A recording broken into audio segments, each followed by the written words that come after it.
Today what we're going to talk about is what are called the axioms of probability, the rules that probability has to follow, followed by what are called kind of like counting methods, right? So these are the kinds of things that you probably may have seen already if you ever saw probability in like high school or something like that, basic kind of how many ways can certain things happen. So that's going to be today's topic. So last time, just for a refresher, we talked about these kind of concepts of there was the sample space, there were outcomes, there were events, and so for example, let's talk about a simple experiment. I take a coin, I flip it 2 times, and I record the 2 outcomes that happened, right? So for example, I could have an experiment. I flip the coin twice, and I record the outcomes, right? So the sample space is the set of possible things that could have happened. I could have gotten head, head, head, tail, tail, head, tail, tail, right? So 4 possible outcomes. Now, we started talking towards the end of last class about events, right? So an event is often something that you can say in words about some subset of the outcomes. So for example, I might say, I want to know the probability that I got at least 1 head, right? So that statement kind of contains 3 possible outcomes. And so kind of what I alluded to was that we care about what is called the event class, which is basically the, all possible events.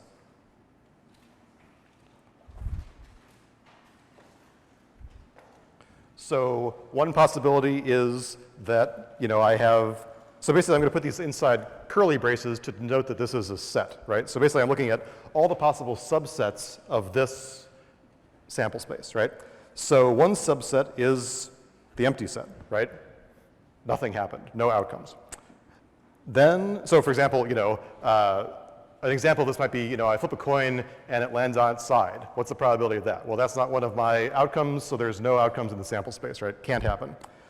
Then I have all the events that are composed of single outcomes, and there are 4 of those.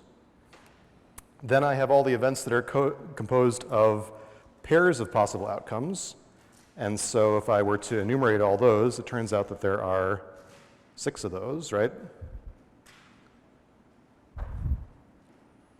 All right, make sure I don't miss any.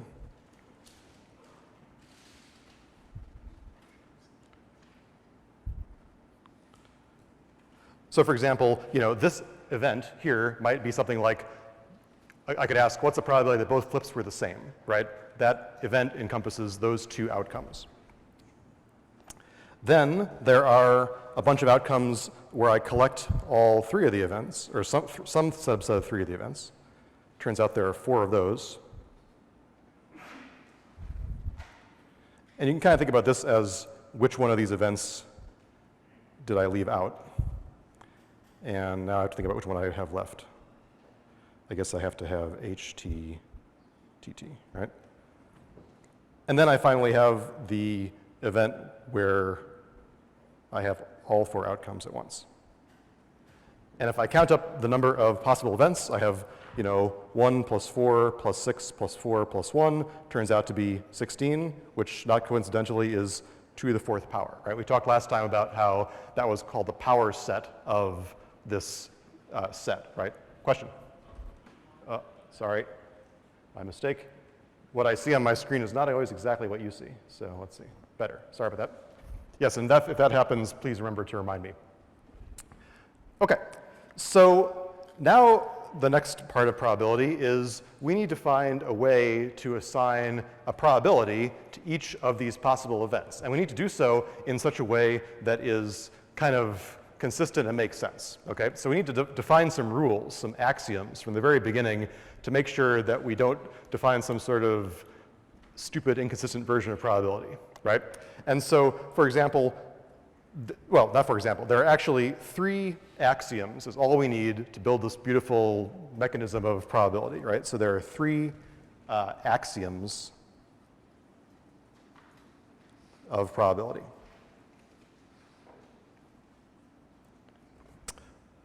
First one is that the probability of any event has to be greater than or equal to 0, right? There is no such thing as a negative probability, right? I can't say the probability of this event is -5, right? It's got to be a number that's greater than 0, which is so obvious it hardly bears saying. Next one is that the probability of the entire sample space is equal to 1, right? That's like saying that if the event is the whole sample space, then the probability of that happening, of one of those outcomes occurring, has to be equal to 1. That's kind of like saying that there is a lump of probability and that lump has to add up to 1, right? So we already kind of know this, right? We have the intuition that probabilities lie between 0 and 1, right? 0 is what you have for the empty set, 1 is what you get for the whole set, right? Question?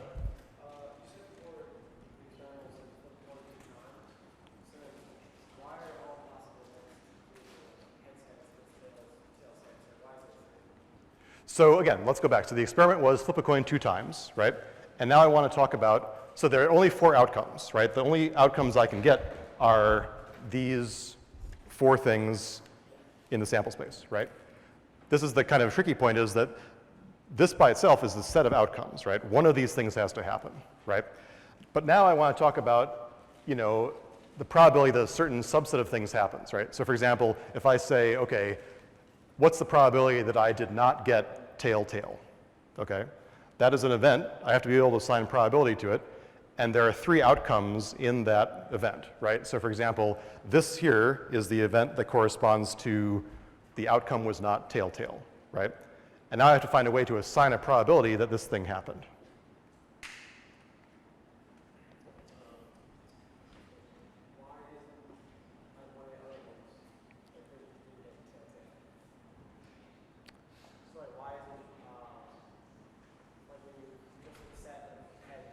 Mm-hmm.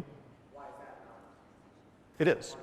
So all the things on the right-hand page are events, right? And I'm listing all the events that I have, right? So head-head is both an outcome by itself, and it's also an event that contains one outcome. Okay? An event can contain many outcomes, ranging from 0 to 1 to 2 to however many outcomes there are in the sample space, right? So I'm basically, it's like imagining that I have, a collection of balls, and I can basically take as many of these as I like, and that's what makes an event, right? And now I have to ask what the probability of that event is, right? So there are these kind of atomic events, right? These are the events that correspond to each of the outcomes by themselves, and then there are some other events that correspond to taking multiple outcomes at once, right? So the probability that I got the same coin twice is this event here, right? Does that make more sense? Okay. Other questions or comments? Just because it's a big room doesn't mean you can't ask questions. Yeah.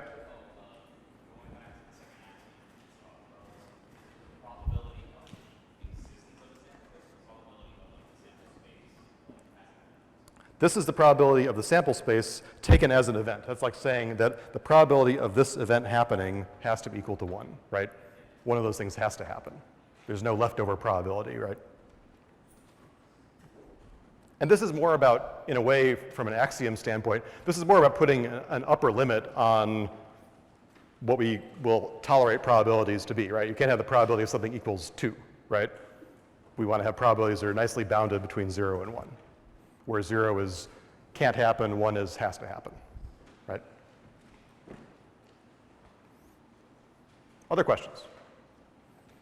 This is all going to get much more concrete very soon, so don't get too freaked out by all these curly braces and so on.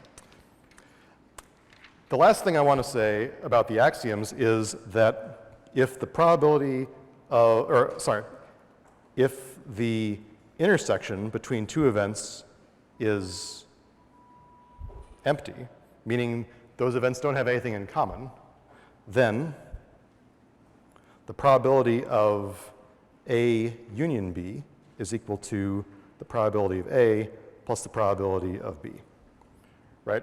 This is probably easier to just to sketch, right? So suppose that I have the sample space, and then I have event A and event B, right? So this is like saying that if A and B have nothing in common, no outcomes in common, that is to say they are disjoint events, then the probability of either of these things happening, A or B, is the same as probability of A by itself plus the probability of B by itself. That kind of stands to reason, right? That if these guys don't have anything in common, then I just add up the individual outcomes that make up those events. And to be honest, technically, we need to have a slightly stronger version of this guy that says that no matter how many disjoint events I have, that the sum, basically the technical thing that we need is probably more like this. The probability of the union of kind of an arbitrary number of events, for those of you that are really mathy, is equal to the sum of these individual probabilities if these events don't have anything in common, if they're disjoint.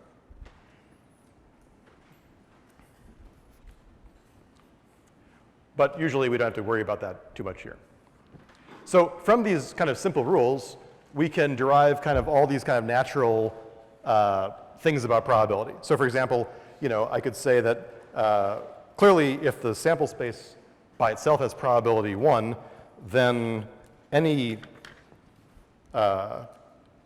given event, hold on a second, lost my paper. All right, so let's list some consequences, right?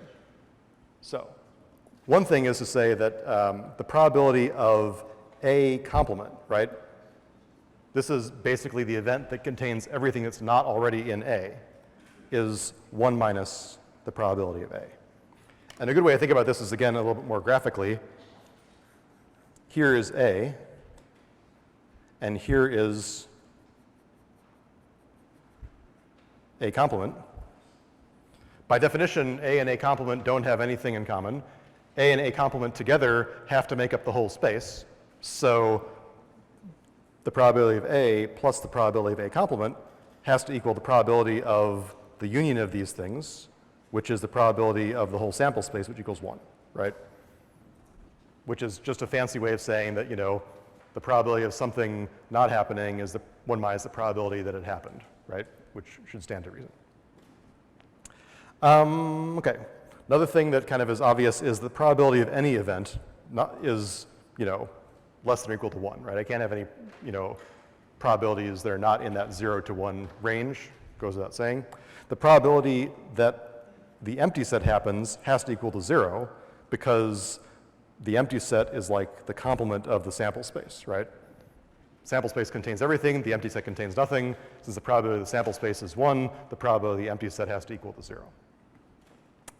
Okay, all well and good. The really interesting one, let's go over here, is that the probability of A union B is equal to the probability of A plus the probability of B minus the probability of A intersect B. So what's up with this? Let's again look at this graphically, right? This is like saying I've got my sample space, and I've got two events, A and B. Now here, these A and B may intersect, okay? May have some stuff in common. Oops, I like to use my red pen here, okay? So here, I can think about this as saying, okay, I'm going to look at the probability of A union B is the whole thing, right? The whole pair of circles, and that's composed of 3 pieces, right? So kind of by my one axiom that says that if things don't have anything in common, I can just add up the pieces, right? So here I can say that the probability of A union B is made up of, well, there's this part, right? This part is A intersect B. This part here is kind of like, we talked about this last time, A minus B. This is like the part of A that is not in B. And then there's this part here, which is the part of B that is not in A, right? All 3 of these things are disjoint, right? So I can add them up one by one.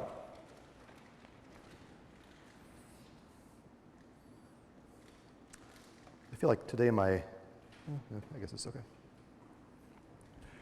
All right, so now let's think about this. The probability of A minus B, again, I can think about this as saying, okay, the probability of A by itself is equal to the probability of A minus B plus the probability of A intersect B, right? That's like saying if all I cared about was the red circle, I could take the intersection and then I could add back in the part that is outside of that intersection, right? And in the same way, I could say the probability of B is like the probability of B minus A plus the probability of this intersection. So I can kind of rewrite this bottom part to say that this is equal to probability of A intersect B plus the probability of A minus the probability of A intersect B plus the probability of B minus the probability of A intersect B. And then I get this result up here, right? So all this is saying, I don't know what's wrong with my screen today. It seems like I can't fit everything on the screen like the way I want. I think this is where I want to be. So this is basically saying that to get the whole probability, right, I have to add up the probability of A and the probability of B. One way to think about this is that I just want to avoid double counting the intersection, right? So if I add up,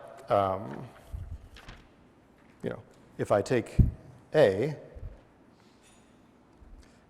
and I take B, then what I have is kind of, I've got the A piece plus the B piece, A intersect B plus A intersect B minus the B piece, and so I need to take away one of these intersections to make the probability add up, right? And that's exactly what the statement says, right?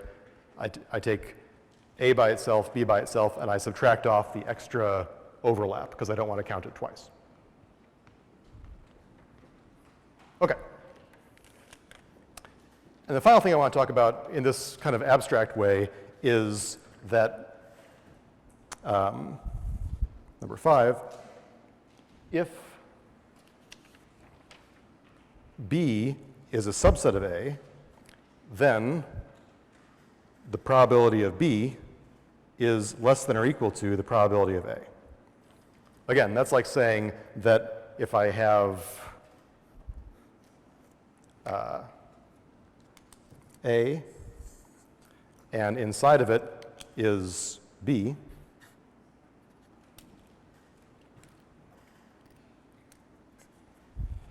then clearly the probability of A I can think of as like the probability of B plus the part of A that is not in B, and that's at least as much as the probability of B, right? If I throw this out, then I've got that much. So, that just basically says that if I've got less outcomes in one event than another, if I've got a subset of an event, the probability can only be less, right? So taken together, I think all these things, make more or less, logical sense, right? So the first part of the homework, for example, is giving you some plausible allocations of probability and asking you, according to these rules, can this happen, right? Do these violate the rules of probability or not? All right, so let me pause and ask. Questions or comments? All right, let's get down to some really concrete stuff that is really, real world stuff like rolling dice and flipping coins, okay? So first I want to concentrate on what I would call, a discrete finite sample space. This means I can count all the outcomes and start to assign probabilities to them, right? So if we have a finite number of outcomes, then all I really have to do, if I want to know what the probability of something is just like look at the individual probabilities of each outcome and add them up, right? So for example, let's say I roll a 6-sided die.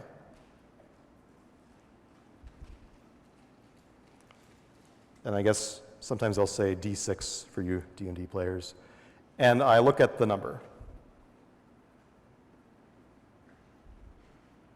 So my sample space is 1 through 6. And then I say, for example, here is an event, right? The event is, for example, I could describe this in words, that the number is even. That means that I look at the outcomes that are inside that event, and then if I want to know what is the probability of A, I could just look at the probability of each of these outcomes by itself. I could say this is the probability of getting 2 plus the probability of getting 4 plus the probability of getting 6.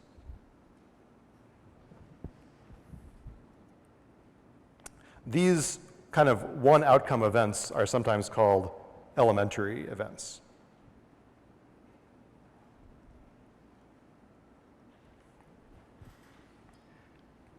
And you've probably heard of the word fair, like if the die is fair, meaning that every outcome is equally likely. That's what you'd like to find in casinos and so on. You don't want to have loaded dice at the poker table.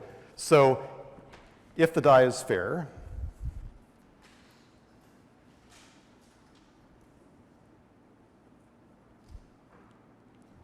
then each outcome is equally likely. That means I have to take the total probability, which I know adds up to 1, and allocate it equally to each of the possible outcomes. So each of these guys should get probability 1/6, right? Dot, dot, dot.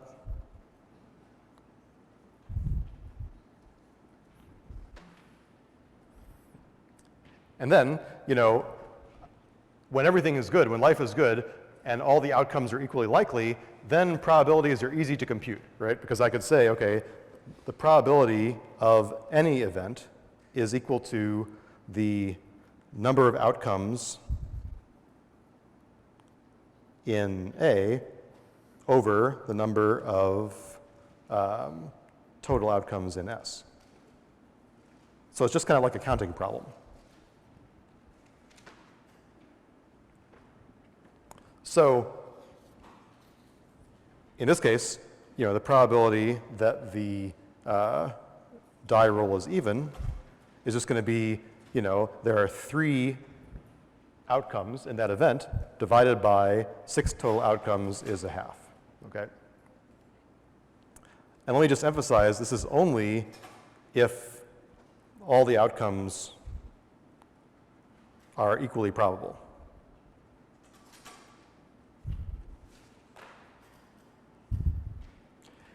And, you know, that's not always the case, right? So I could think about it in a different way. I could say, okay, well, what if I rolled 2 dice and I counted up the dots, right? So I have numbers, I have possible outcomes ranging from 2 to 12, right? 2 is snake eyes and 12 is boxcars.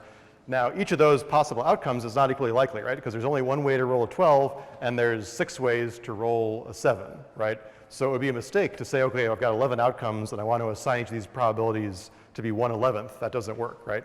So only in certain cases are the outcomes all equally likely, but that's what we're going to talk about for the moment today. Okay, so let me pause and ask. Comments or questions about this? All right, so let's kick it up a notch and talk about a set of, you know, let's talk about an experiment that could generate an infinite number of outcomes and how we would assign probabilities to that, right? So how about this? Let's roll a 6-sided die and stop when the current number is the same as the previous number. And let x be the number of rolls before, you know, until stopping.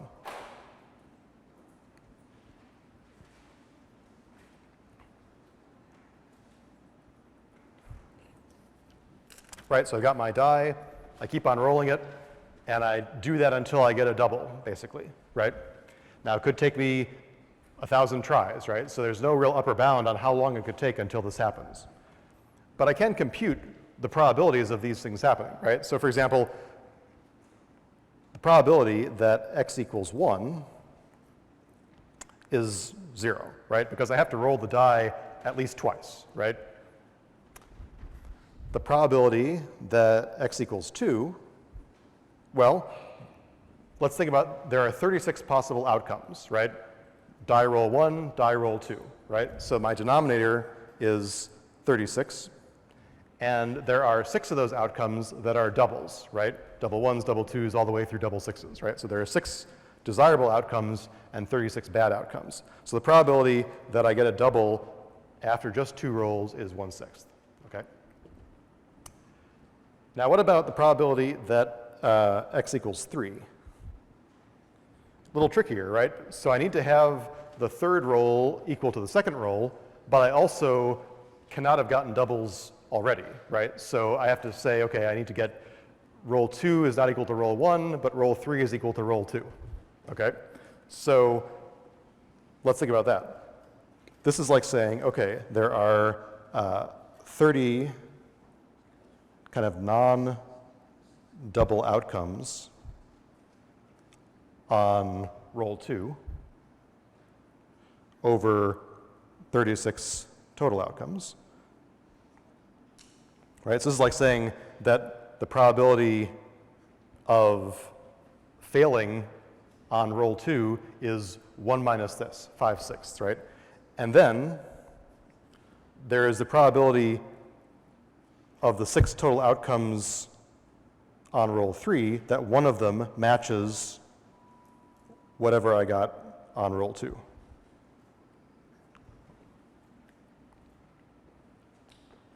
So that's like saying that I have 5/6 probability that I failed on roll 2 times 1/6 probability that I succeeded on roll 3. And so the total probability of x equals 3 is 5 over 36. And so if I want to kind of build this up to say in general, how many rolls will it take me if I want to know the probability that x equals n, some arbitrary number, right? That's like saying, okay, I take the probability that roll 3 was not equal, probability that roll 2 was not equal to roll 1 times the probability that roll 3 was not equal to roll 2 times the probability that roll 4 was not equal to roll 3, dot, dot, dot, up to the probability that roll n minus 1 was not equal to roll n minus 2. And then these are all my failures, right? My many failures. And then I want to know the probability that roll n was equal to roll n minus 1. And so the probability of each of these failure events is 5/6, right? So this is basically equal to 5/6 times 5/6. I keep on basically multiplying 5/6 together, and then 1/6 represents my success. And so let's think about how many failures I had to have. Basically, I had to have, n minus 2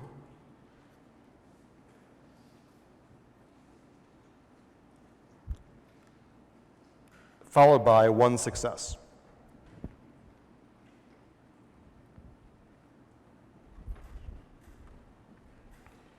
And of course, since 5/6 is a number less than 1, every time I make n bigger, the probability that it takes me that long to get there gets smaller and smaller, right? So the probability that it takes me 1,000,000 tries is vanishingly small, okay? So let me just rewrite this in a clean page. So what I just said is the probability that x equals n is 5/6 to the n minus 2 times 1/6. And the range of those possible n's goes from n equals 2 all the way up to infinity, right? This is the full characterization of all the probability, right?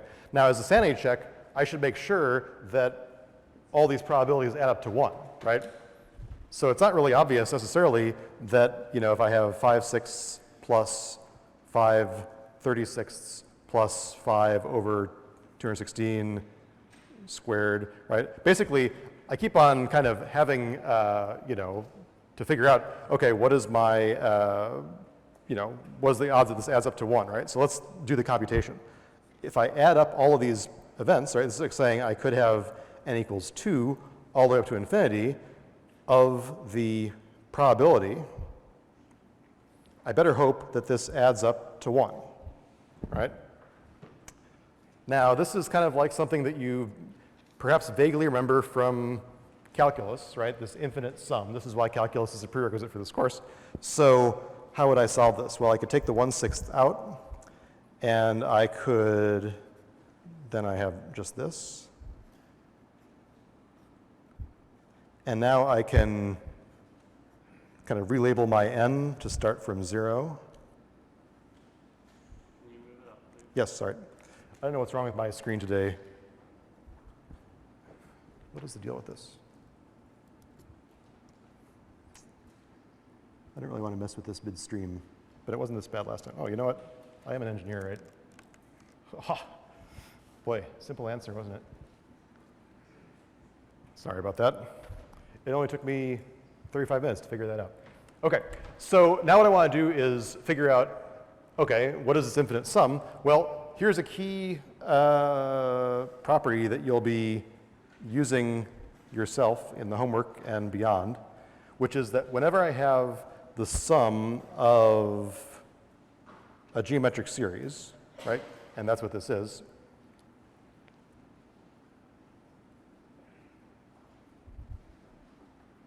where a is some number between 0 and 1,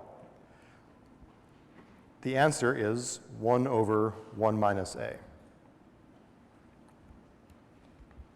Right? Good one to remember. And when it comes time to taking exams and putting things on your formula sheet, this is a helpful property to have. Right?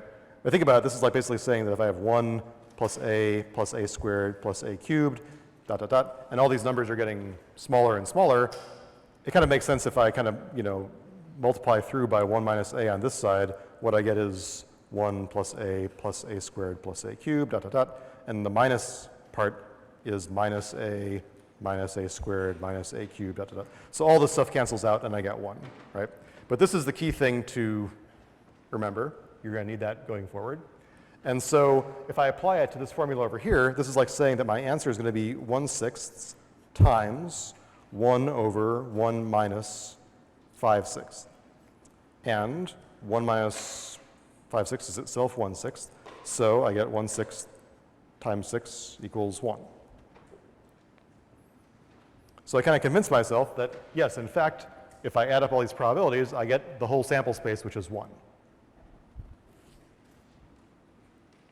And as we're going to talk about in future classes, this is what's called a geometric random variable. This kind of property of something where I keep on trying something until I succeed is a very common probability kind of model that applies to lots and lots of things, right? What's the probability? I keep on clicking, submit on Ticketmaster until my credit card is accepted, right? How many times do I have to click the button? That kind of thing.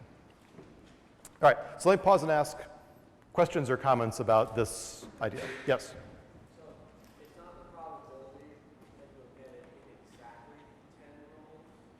It is the probability that I get it in exactly 10 rolls, right? Because it's an equals, right? Your probability to get it in, say, 5 rolls would be less than the probability to get it in 2. No, it should be more than the probability to get it in 2. Well, think about it this way. So intuitively it's saying, okay, the probability that it takes me 5 rolls to do it, right, means it didn't happen on roll 2, it didn't happen on roll 3, it didn't happen on roll 4.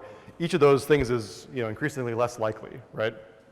That's maybe the intuitive way to think about it, right? Is that the probability that it happens on roll 2 is, definitely more than it probably happens on roll 5, because on roll 5 I have kind of the intervening 3 and 4 rolls where it could have happened, right? Does that make sense? Other questions or comments? Okay, So let's do the kind of most common probability type problems, which are combinatorics, okay? So these are kind of like the problems that maybe you came across in high school. And they kind of generally go under the heading of combinatorics, ways that things can happen, okay?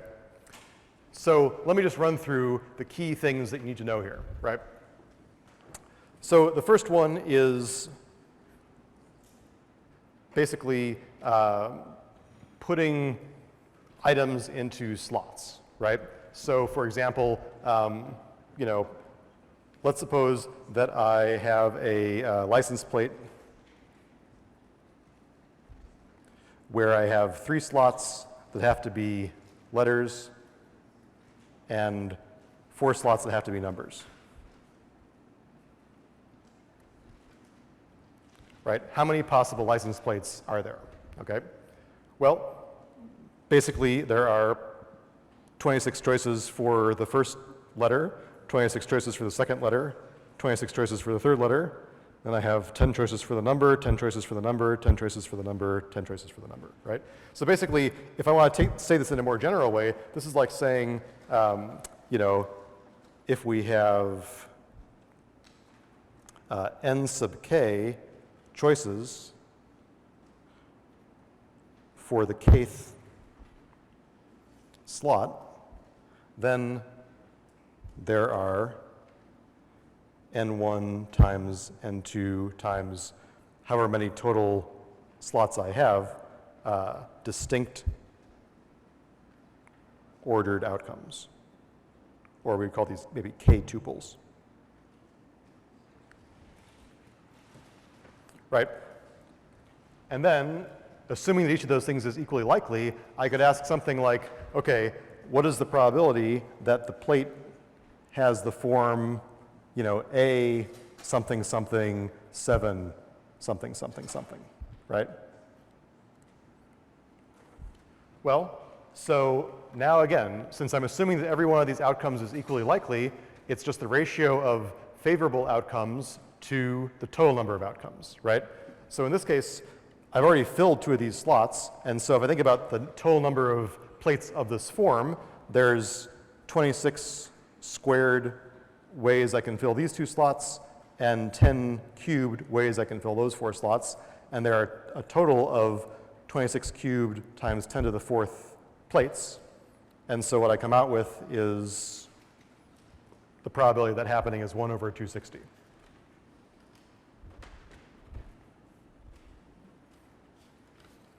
Okay, questions or comments about that? All right, so what happens if I am basically allowed to select from a class of objects and I can replace those objects, right? So that's a kind of a vague way of saying it. Let's say this. So the second thing is ordered samples with replacement.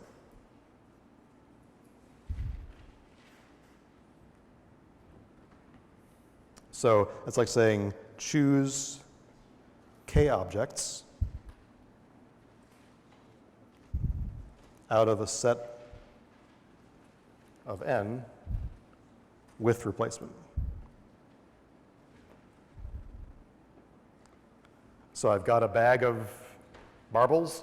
I take one out, I look at it, I write down, I put the marble back in the bag, I shake the bag up, and I pick another marble out. How many possible outcomes are there, right? Well, so suppose that there are, you know, n marbles in the bag. How many possible ways are there to happen? Basically, there are n to the k ordered k tuples. Right? So for example, suppose that I'm asking you to select a password and you can use any one of the 8-bit ASCII characters. So there are 256 possible characters I can use for every entry of my password, and I ask you for a 8-letter password, right? So the total number of passwords would be, you know, 256 to the 8, right, if I had that choice to make. It's basically just like saying this property when I have the same number of possibilities for every slot, right? Okay. So now let's suppose we're doing something where there is what's called ordered samples without replacement, right? So now once you select a character, once you select a marble, you don't put it back in the bag, right? You can't reuse anything. So let's look at that. That's like saying that I have ordered samples without replacement.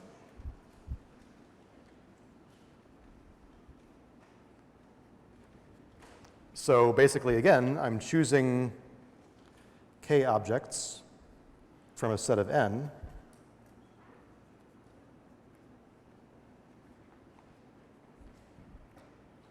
But an object can't be chosen again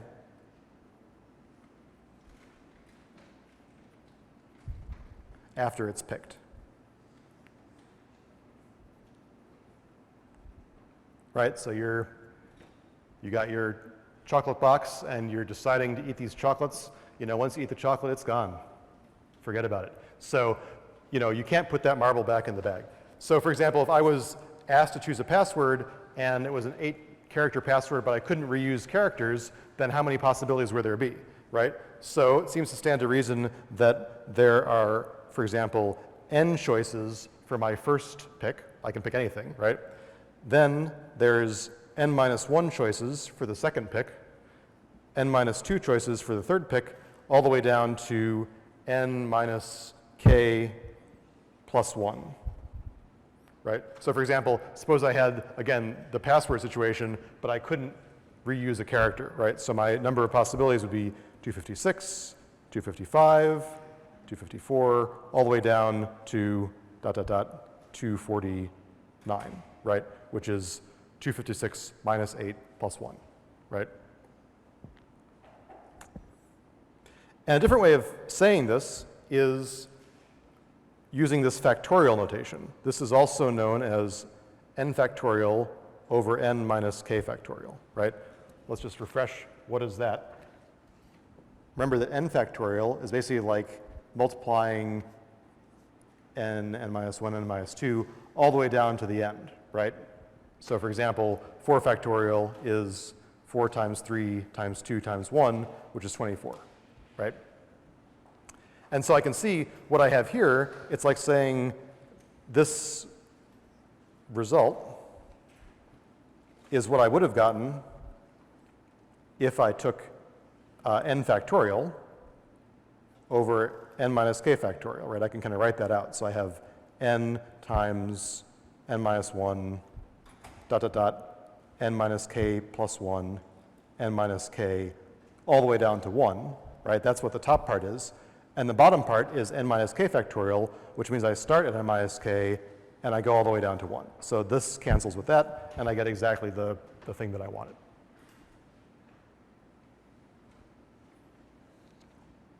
So certainly this factorial notation is going to be important, you know, to recognize what it means and to know how to use it. So let me pause and ask, any questions or comments about this? All right.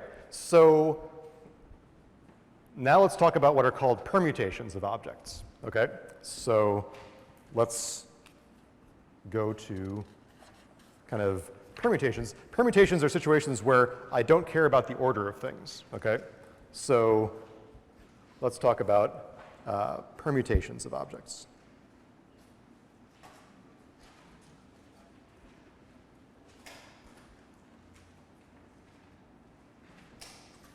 How many ways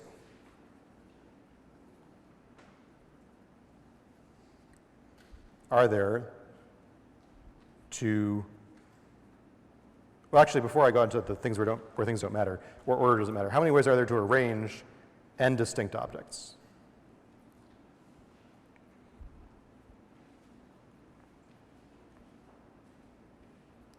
Actually, this is more like a continuation of number 3, right? This is like saying that I keep on choosing objects until all of them are gone, right? So, for example, you know, a car seats 4 people. You and your 3 friends are going to get in the car. How many ways for, you know, 4 people to sit in it?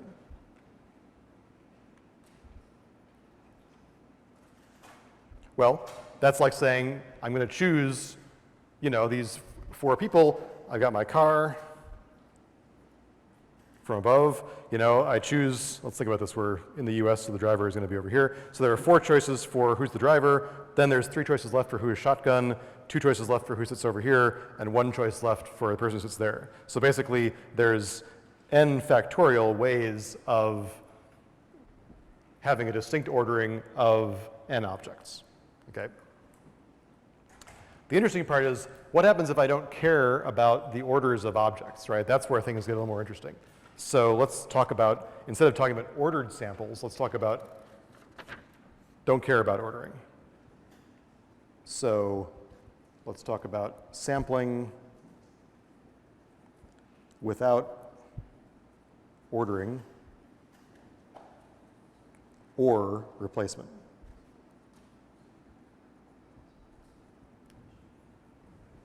So this is for problems where we don't care about the order of the objects, right?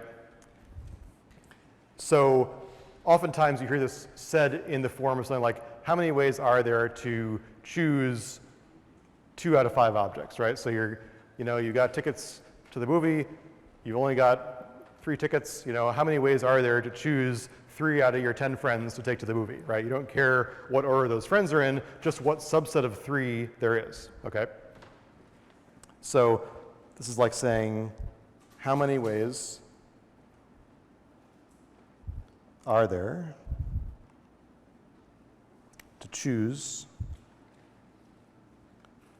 k out of n objects?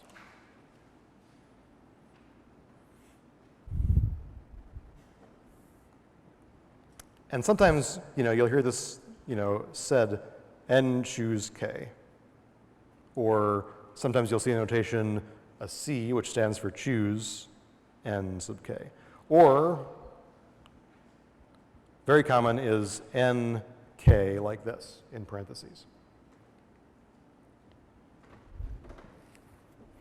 And so we can get at this number by combining stuff that we already know, right? So if I cared about ordering, right? So this is like saying, okay, I got to fill k slots, and I've got n options, right? So we already know that if I need to fill these slots, again, there's like n choices here, n minus 1, n minus 2, n minus 3, n minus 4, right? So I already know that with ordering, right, that was property 3, there would be n factorial over n minus k factorial possibilities, okay?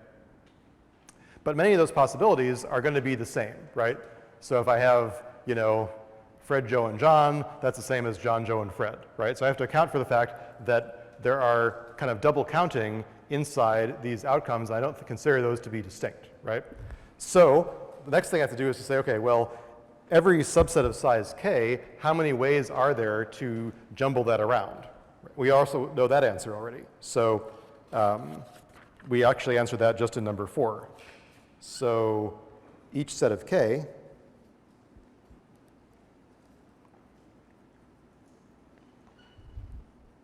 has k factorial distinct orderings. So that's the factor by which we need to divide to account for all the doubles. So that means that it's what I had before divided by another factor of k to basically remove the, you know, kind of identical outcomes or the identical sets.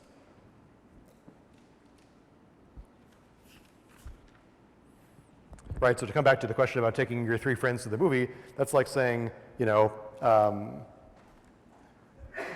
how many 3-person groups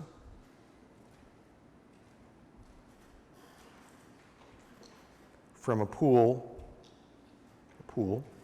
of 10 candidates, right? That's saying I take 10 and I choose 3, and the total number is then 10 factorial over 7 factorial, 3 factorial. So if I think about what that number is, it's equal to 10 times 9 times 8 over 3 times 2 times 1. So this 6, I guess I cancel a 3, I cancel a 4, and so there are 120 total ways that you can choose 3 out of your 10 friends.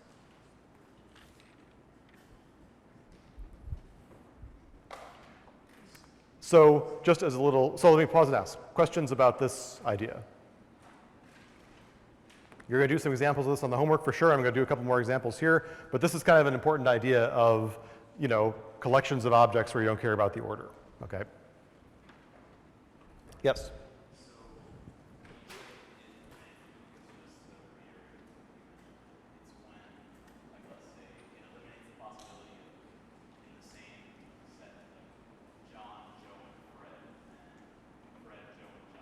Right, right. So I consider those 2 things to be the same, so that's why I divide. And you think about it, there are 6 ways I could arrange Fred, Joe, and John, and that's that 3 factorial that I would divide through by this, right?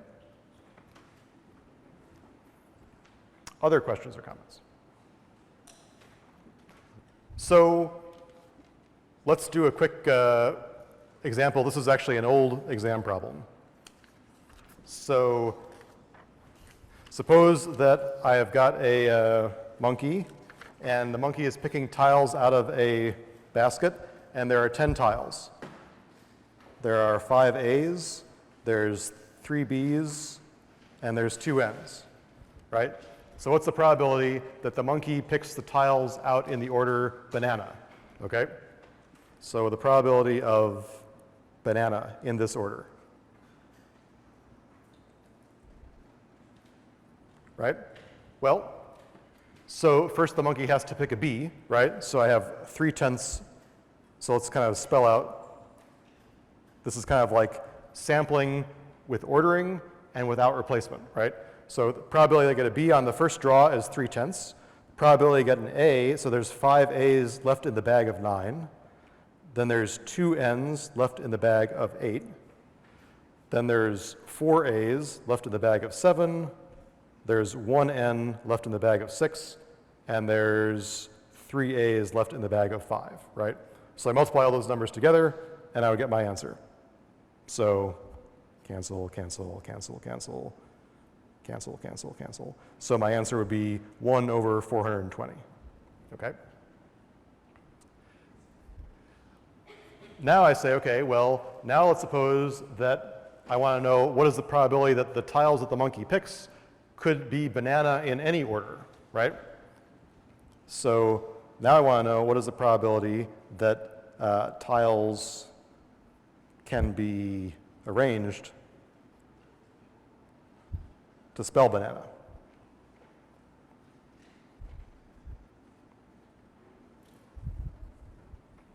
All right?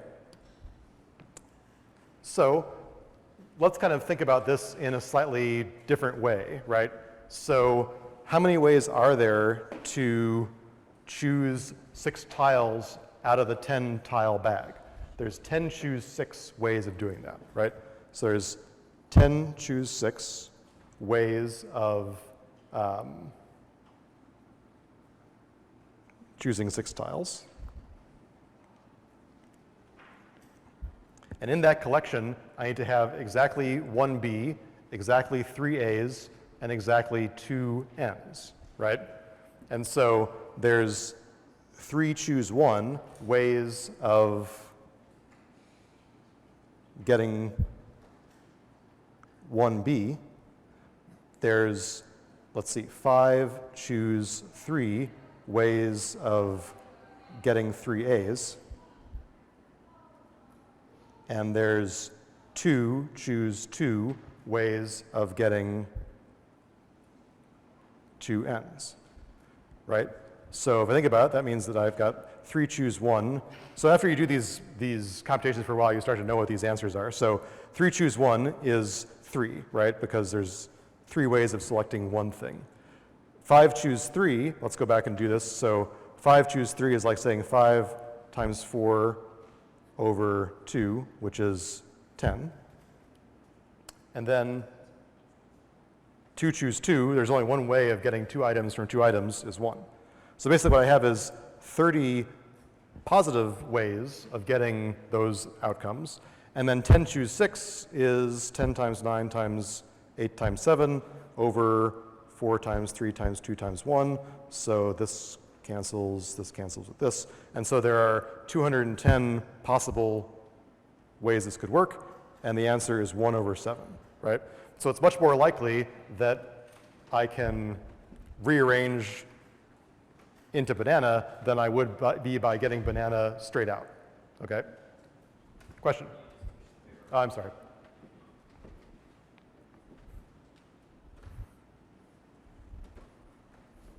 Yes?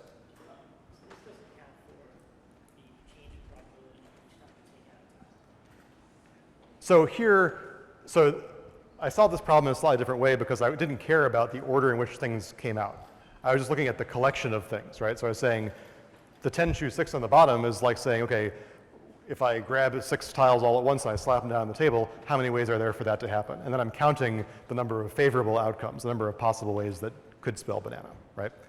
Different way of looking at this would be to say, okay, what's left in the bag, right? So after I take banana out, B-A-N-A-N-A, what's left in the bag is 2 A's and 2 B's, right? So a different way of thinking about the outcomes would be to say, okay, I have 5 choose 2 ways of leaving 2 A's in the bag and 3 choose 2 ways of leaving 2 B's in the bag. So 3 choose 2 is 3, 5 choose 2 is again 10, so I get 30. So you can think about this in a slightly different way.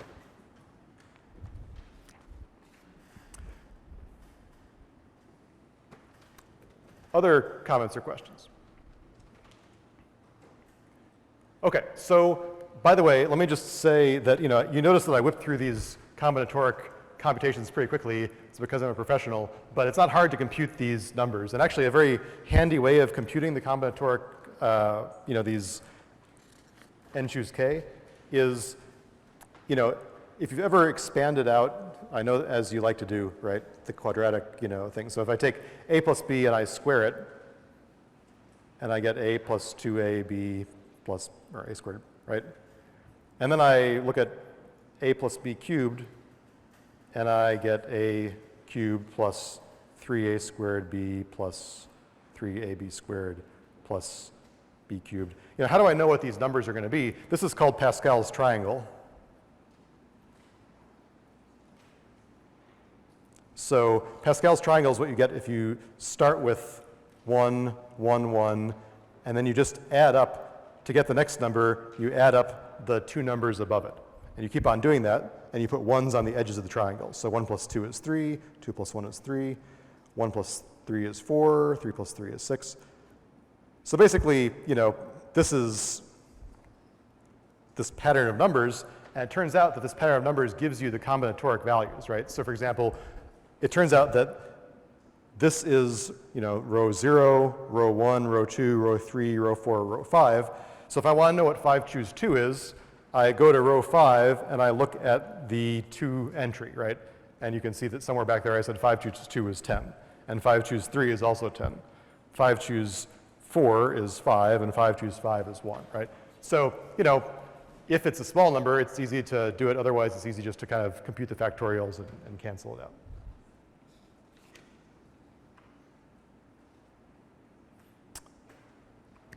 Okay.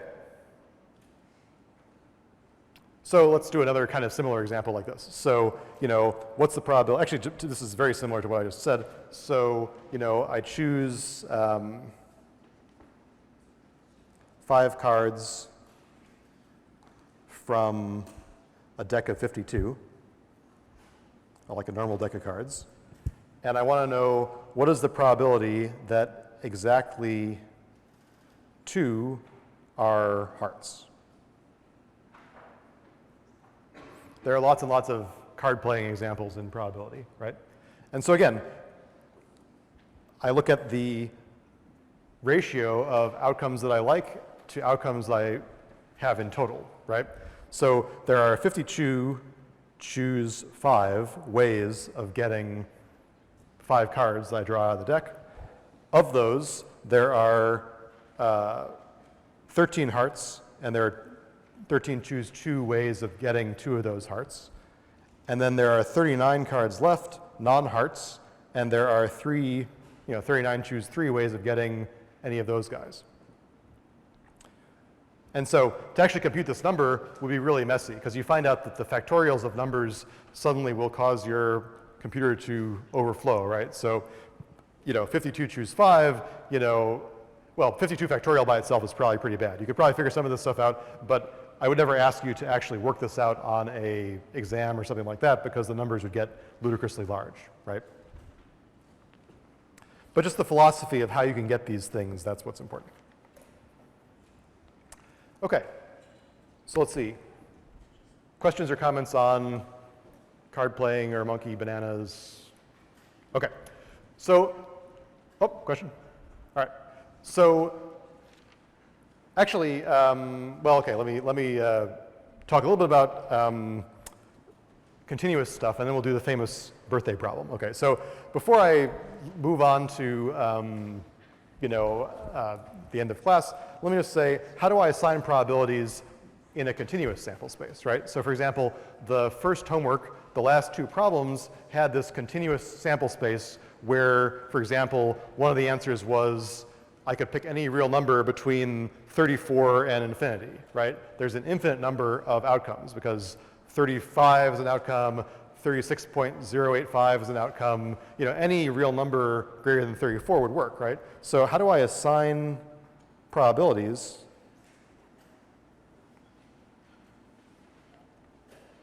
in a continuous sample space?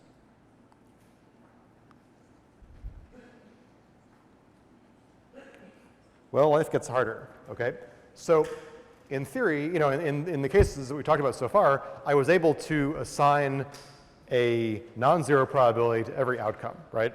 If I had a 6-sided die, I could assign 1/6 to everything, and I could count the number of outcomes on my fingers.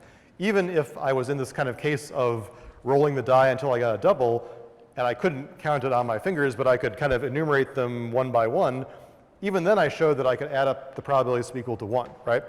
But in the continuous world, life is not so easy. So for example, if I say, what is the probability? So I basically randomly pick a number,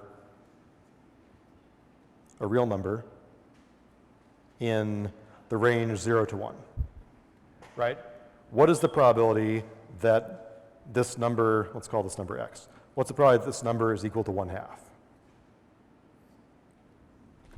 Well, it's got to be 0, okay? Why is that? Well, I mean, if this probability wasn't 0, and I started to assign probabilities to, okay, you get a little bit of probability, you get a little probability, since there are an infinite number of outcomes, then immediately I will add up to be more probability than 1, right? The individual, any one of these real numbers has exactly 0 probability of happening, right? The only thing I can talk about is what is the probability that the outcome is in a certain range, right? That's the kind of thing I can talk about. And you remember at the very end of lecture last time, we said that in continuous sample spaces, what I needed to do was assign, probabilities not to individual dots on this line, but to regions of the plane. So I can certainly ask, what's the probability that x is greater than 1/2, right? And if everything is fair and uniform, then makes sense that this should be a 1/2, right? And adding, this greater than or equal to 1/2 doesn't make any difference because a 1/2 itself has no probability on its own, right? So this is what's called the uniform distribution. So if we suppose that the probability that my result is in some range is equal to b minus a, that's what I did here. It's like saying the probability that I'm in the range 1/2 to 1, I said was 1/2, right? Because it took up half the interval, it makes sense that it should have half the probability. So this is called the uniform distribution.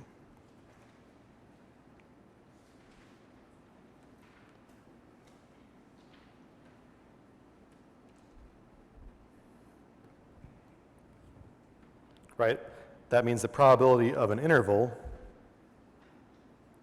is equal to the width of that interval.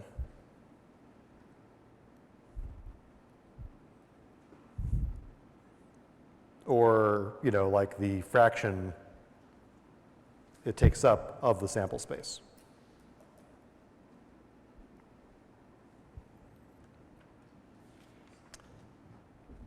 So, I mean, unfortunately, as you're going to learn deeply in this class, most things are not uniform distributions, I'm sorry to say. But the uniform distribution is the nicest thing and allows us to evaluate some probabilities very easily, right? So suppose I say, okay, I'm going to, you know, pick two numbers, x and y, and I pick these so x doesn't have any effect on y. X is in 0, 1, and y is in 0, 1.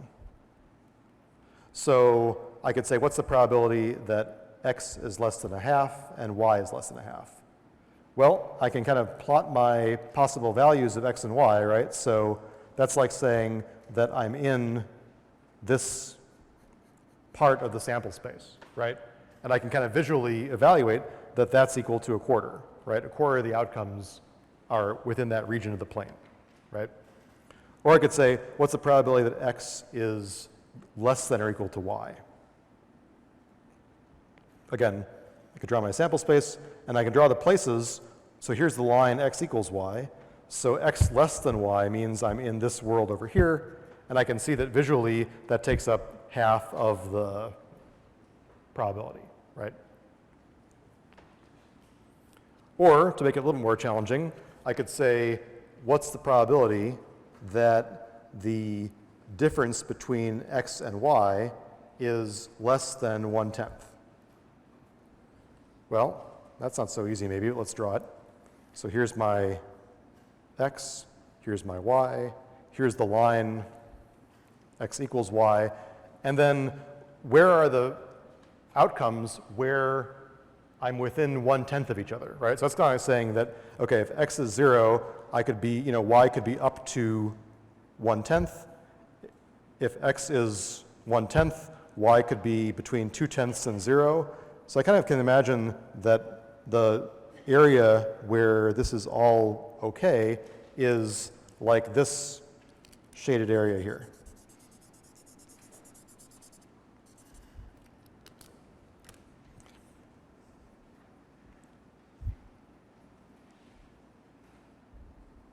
So now what do I do? Well, one thing I can observe is that I want to know what the area of this shaded thing is. Again, I know the whole area of this thing is 1, right?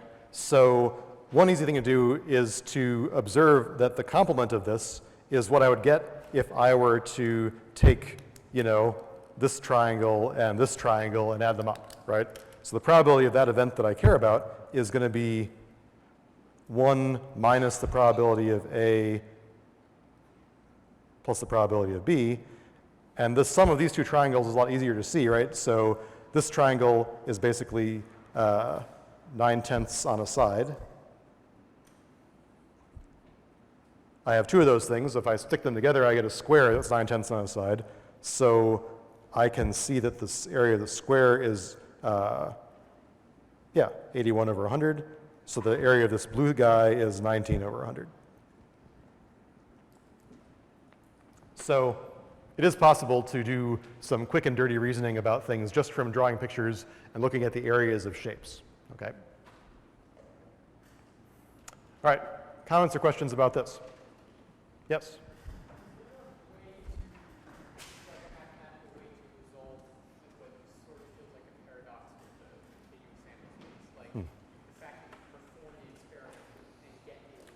Right. I mean, it is kind of hard to think about, right? So the probability that you do an experiment and the outcome had probability 0, right? How could that be, right? I think a good way to think about this is kind of like as a limiting exercise, right? So say, okay, you know, suppose I look for this number between 0 and 1. What's the probability it's between 0 and a half? So suppose I'm trying to zero in on the probability that I got 0, right? So I could say, okay, what's the probability it's between 0 and a half? Makes sense, that's a half, right? Okay, now I cut the interval in half. 0 and a quarter, that's a quarter. 0 and an eighth, it's an eighth. I keep on, you know, turning it down until clearly, as I look at this in the limit, the probability at the end point has got to be 0, right? It's not like necessarily 0, it's like epsilon. Yeah, but epsilon is anything that's not 0. When I add those epsilons up, I get infinity, right? Because I have an infinite number of outcomes. So if you care to really go deeply into this, there's something called measure theory in math, and that's where you learn about all these kinds of nitty-gritty details. But I agree, it is a little bit disconcerting at first. Another question? Does this only work on points between 0 and 1, or does it say it's the same as the... Right, so does it only work between 0 and 1? So, no. 0, but it's 0 to a million, let's say. Right. And I'm picking from 0 to 500 or 500,000. Yeah. Probability isn't 500,000. No. So let's use a different example. I'm not going to use 1,000,000 and 500,000. So let's say I have x between like 0 and 3, and y is between 1 and 2, or 1 and 4. No, 1 and 3. Okay, that's good. So the length of this side is 2, and the length of this side is 3, right? So again, I'm really reasoning about how much of my event takes up this box, right? So the whole box has area 6, right? So if I ask, for example, what is the probability that you know, x is greater than 1 and y is less than 2, okay? So that means that I mark off my values of x, I mark off my values of y, and that means that I'm in this world, right? So the way I should think about this is basically it's 1/6 of the total area, right? 1/6 of the total box, right? So in my other case, the box had area 1. In this case, the box is area 6, right? So it's more like saying the area of the whole box is 6. The area of the event that I care about is 1, right? And it's the ratio. I was referring to a formula. You're referring to a formula. Okay, so I'm sorry, what was the question? Yeah, if you go like 2 pages back or something, so the probability of, let's say, One more page. Yes, so this one, yes, okay. So it is, that's a good comment. So here, this is like saying that this only works for 0, 1, right? This is more like the intuition for uniform, right? The fraction of the sample space it takes up. Yeah, good catch. Okay, last thing I want to do is the canonical probability classroom exercise, which is the birthday problem, okay?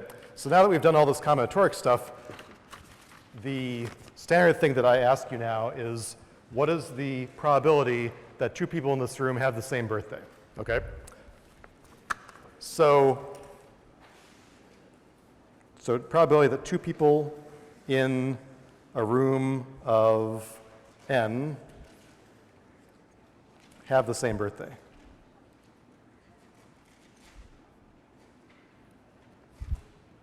At least, let's say, the probability that, you know, could be that there are many birthday pairs, but I just want to say the probability that at least 2 people in the room have the same birthday, right?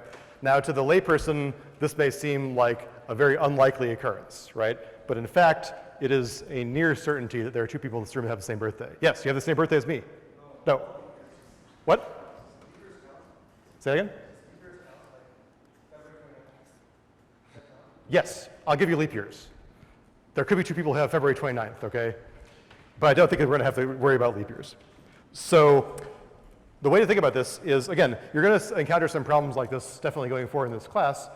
A different way of phrasing it is, what is 1 minus the probability that no 2 people in a room of n have the same birthday?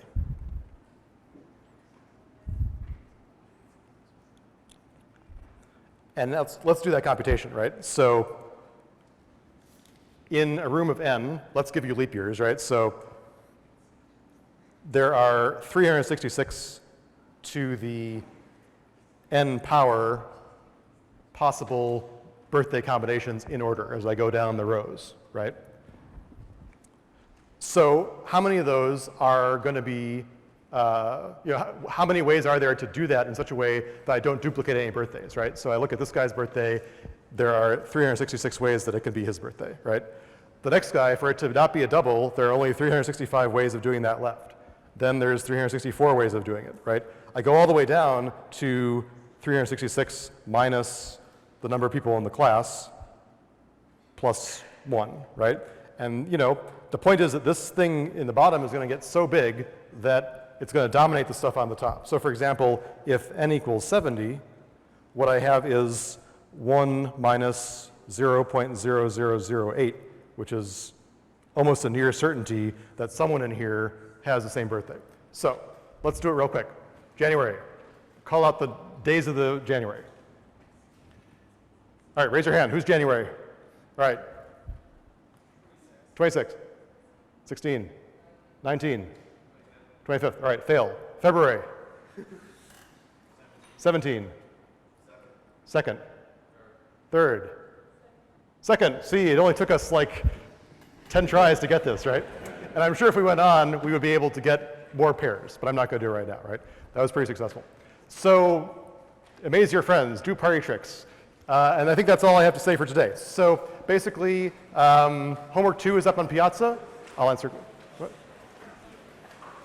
Sorry. Homework 2 is up on Piazza, due on Monday.